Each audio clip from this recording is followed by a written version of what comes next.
श्रीमद् भगवत गीता में कर्म योग को भगवान श्री कृष्ण ने बहुत सरल शब्दों में समझाया है। कर्म योग का अर्थ है बिना फल की आसक्ति, लालच के अपना कर्तव्य करना।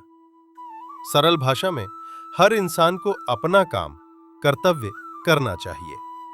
काम करते समय यह सोचकर मत करो कि इससे मुझे क्या मिलेगा, धन, यश, सम्मान या परिणाम। अगर तुम सिर्फ अपने कर्तव्य पर ध्यान दोगे और फल की चिंता छोड़ दोगे तो मन शांत रहेगा और जीवन सफल होगा। श्री कृष्ण का मुख्य संदेश अध्याय 2 श्लोक 47। तुम्हारा अधिकार केवल कर्म करने में है, फल पर नहीं।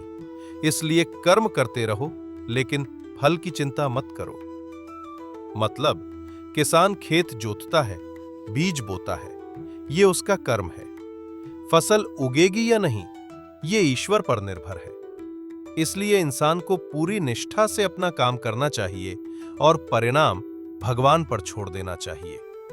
यही है कर्मयोग, निस्वार्थ भाव से काम करना बिना लोभ और भय के। अब मैं कर्मयोग को रोजमर्रा के जीवन से 3 आसान उदाहरणों के साथ समझाता हूं। 1. छात्र का उदाहरण। छात्र का कर्तव्य है पढ़ाई करना। अगर वो पढ़ते समय सिर्फ इस सोच में डूबा रहे कि एग्जाम में 100% नंबर आएंगे या नहीं, तो उसका मन चिंतित रहेगा।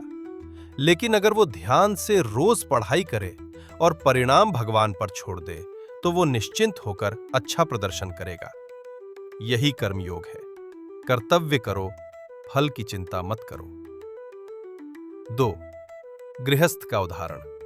घर चलाना, बच्चों को पालना, बुजुर्गों की सेवा करना, ये गृहस्थ का धर्म है। अगर वो हर काम इस सोच से करे कि लोग मेरी तारीफ करेंगे या नहीं, तो निराशा मिलेगी। लेकिन अगर वो परिवार के लिए बिना स्वार्थ सेवा करे, तो वही कर्मयोग कहलाता है। 3. योद्धा का उदाहरण। अर्जुन जैसा। अर्जुन युद्ध भूमि में खड़ा था। वो मोह में पड़ गया कि मैं अपने ही रिश्तेदारों को कैसे मारूं। तब श्री कृष्ण ने कहा, तेरा कर्तव्य योद्धा होने के नाते धर्म की रक्षा करना है। जीत हार तेरे हाथ में नहीं है। यानी कर्तव्य निभाओ, बाकी भगवान पर छोड़ो। गीता के ज्ञान से जुड़े रहने के लिए लाइक, शेयर और सब्सक्राइब जरूर करें। जय श्री कृष्ण।